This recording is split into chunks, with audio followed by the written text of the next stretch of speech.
एक विवाह ऐसा भी भाग 27। कुणाल निकिता को शक भरी नजरों से देख रहा था, लेकिन जब निकिता अपने हाथों से उसे नाश्ता परोसा तो कुणाल चुपचाप नाश्ता करने लगा। निकिता का ध्यान नाश्ते में बिल्कुल नहीं था। उसके चेहरे के हाव भाव साफ बता रहे थे वह कुणाल से कुछ छिपा रही है। कुणाल ने निकिता की तरफ देखते हुए पूछा, क्या हुआ बेबी, तुम क्यों उदास हो? निकिता ने बेमन से मुस्कुराते हुए कहा, नहीं मैं खा रही हूँ, तुम खाते रहो ना। इतना बोलकर निकिता ने थोड़ा सा खाना खाया और फिर अपनी सोच में डूब गई। कुणाल ने थोड़ा बहुत खाना खाया और बस निकिता के चेहरे की तरफ देखता रहा। निकिता का बदला हुआ बिहेवियर और उसका ठीक से बात ना करना कुणाल को परेशान कर रहा था। वो बहुत चुप थी। कुणाल नाश्ता ही कर रहा था कि तभी निकिता का फोन बजा और वो फोन की तरफ देखने लगी। स्क्रीन पर लिखा हुआ नाम और नंबर देखते ही उसने जल्दी से कॉल कट कर दिया। उसे इस तरह कॉल काटते देखकर कुणाल ने तुरंत पूछा, क्या हुआ बेबी, किसका कॉल था? निकिता ने धीरे से सिर हिलाते हुए कहा, नॉट सो इम्पोर्टेंट। इतना बोलकर वह जल्दी जल्दी अपना नाश्ता करने लगी। तभी फिर से उसका फोन बजा। इस बार कुणाल ने जिद करते हुए कहा, इट्स ओके, अगर कोई ज़रूरी कॉल है तो तुम बात कर सकती हो। निकिता कुणाल की आवाज़ सुनकर अपने मोबाइल फ़ोन की तरफ देखने लगी।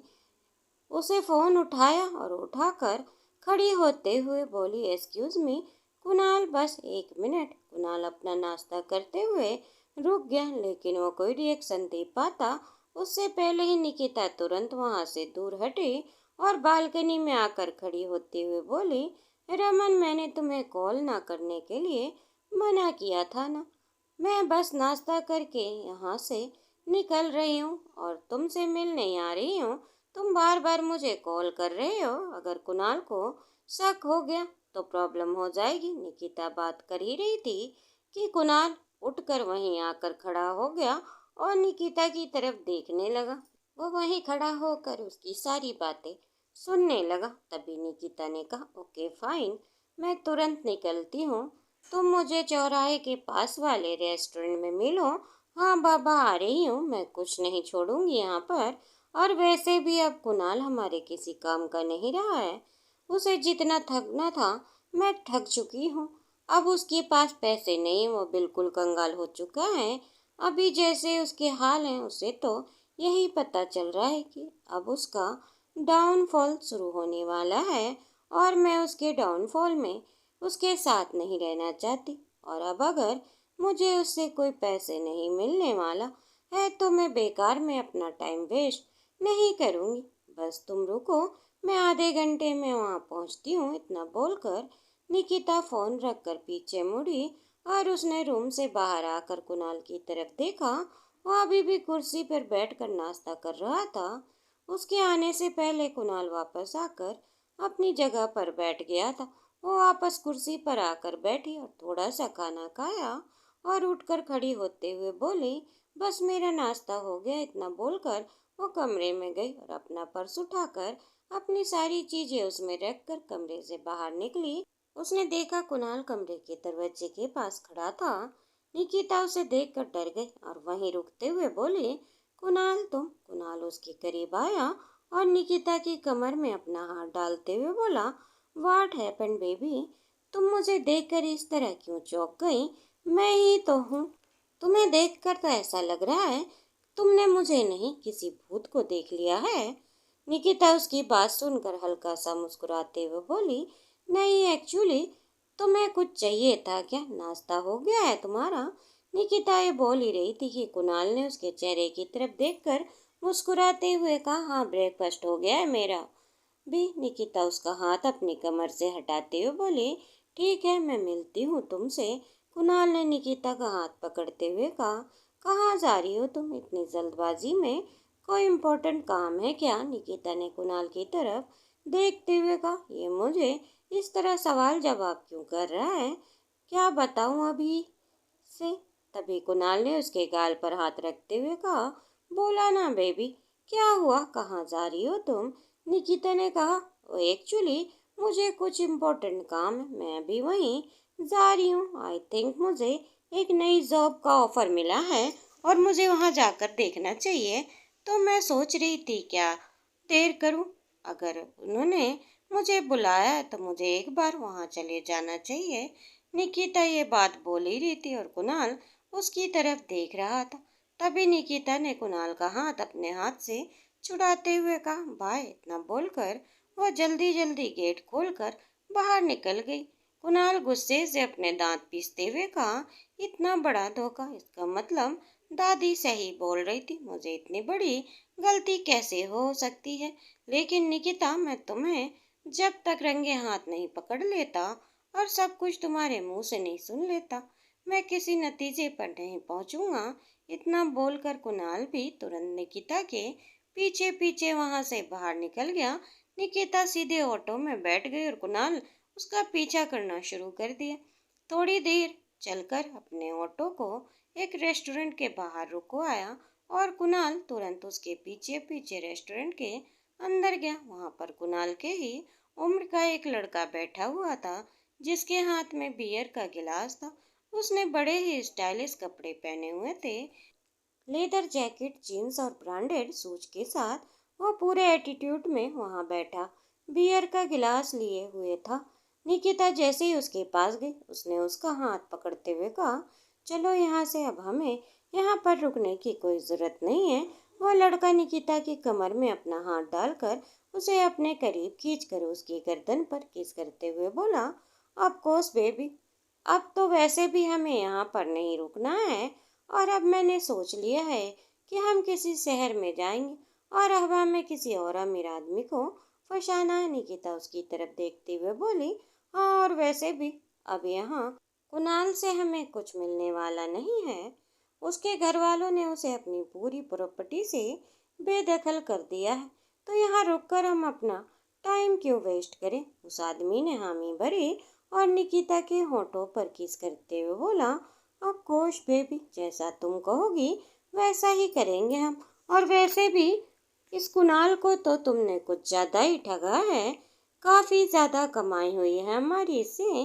निकिता उसकी ये बात सुनकर मुस्कुराते बोली, हाँ, वैसे मानना पड़ेगा, अगर इस कुणाल जैसे कुछ और बेवकूफ हमें मिल जाए तो हमारी लाइफ तो सेट हो जाएगी। इतना बोलकर निकिता हंसने लगी। तभी वहां पर जोर जोर से तालियां बजने की आवाज सुनाई दी।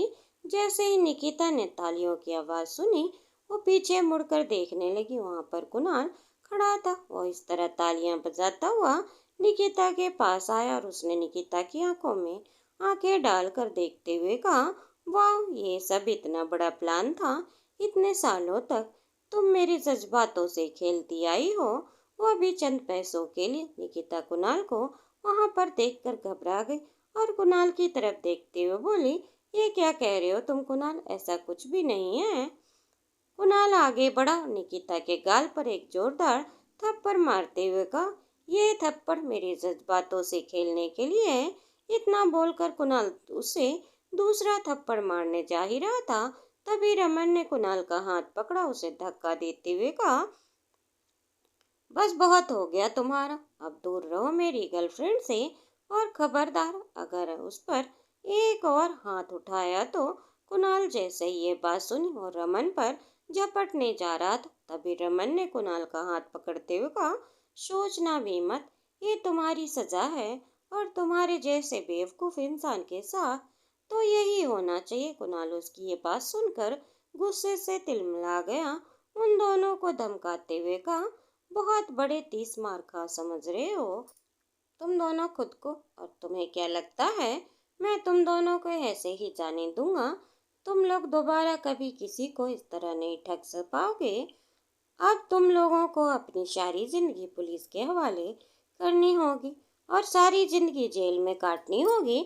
इतना बोलकर कुणाल अपना मोबाइल फोन निकाला और पुलिस को फोन मिलाने लगा था। कुणाल ऐसे पुलिस को कॉल करते देखा रमन उस पर झपटते जा रहा था कि निकिता ने उसका हाथ पकड़ते हुए कहा, छोड़ो रमन, चलो भागो यहाँ से। अगर इसने हमें पुलिस वालों को पकड़ा दिया तो हमारी जिंदगी बर्बाद हो जाएगी। इतना बोलकर निकिता ने कुणाल का हाथ से उसका मोबाइल फ़ोन पकड़कर ज़मीन पर पटक दिया, जिससे कुणाल पुलिस को फ़ोन न कर पाए और रमन ने कुणाल को धक्का दे दिया। कुणाल अचानक हुए इन दोनों के हमले से संभल नहीं पाया और वही जमीन पर गिर गया। रमन निकिता का हाथ पकड़कर वहां से बाहर की तरफ भाग गया। कुणाल जमीन से उठा और उसने गुस्से से अपने दांत पीसते हुए कहा, ये सब कुछ शायद मेरी ही बेवकूफ़ी की वजह से हुआ है। कुणाल इतना बोलकर उठा और उसने अपने कपड़े झाड़े, सीधे रेस्टोरेंट से बाहर निकला। उसकी कार वहीं रेस्टोरेंट के बाहर खड़ी थी और तुरंत अपनी कार में बैठा और सीधे अपनी हवेली पहुंचा। वहां पहुंचते ही कुणाल का चेहरा बिल्कुल पीला पड़ गया था। उसकी दादी वहीं हॉल में बैठी हुई थी और उसके माँ बाप ब्रेकफास्ट टेबल पर बैठे ब्रेकफास्ट कर रहे थे। कुणाल जैसे ही वहां आया उसकी हालत काफी ज्यादा खराब थी और बहुत ज्यादा अपसेट लग रहा था। जैसे ही कुणाल वहां आया उसने अपनी दादी के पास जाकर उनके बगल में बैठकर उन्हें अपने गले लगाया और वो अपने इमोशन को कंट्रोल नहीं कर पाया। रोते हुए बोला, दादी बहुत बड़ी गलती हो गई है मुझसे। मैंने आपकी बात पहले क्यों नहीं मानी थी? सब कुछ मेरी वजह से हुआ है। आप बिल्कुल सही थी। वो निकिता सिर्फ मेरे पैसों से प्यार करती थी, मुझसे नहीं। उसने मुझे इतने सालों तक पागल बनाया। मैं सच में बिल्कुल डफर हूँ। मुझे अभी तक इंसान को पहचाने की समझ नहीं आई है। कुणाल इतना बोलकर रोने लगा। कुणाल की दादी उसे इस तरह रोता देखकर पहले गुस्सा करने जा रही थी, लेकिन फिर उन्होंने कुणाल की पीठ पर अपना हाथ थपथपाते हुए कहा, कोई बात नहीं, चलो कम से कम अब तो तुम्हें हमारी बात समझ आई है।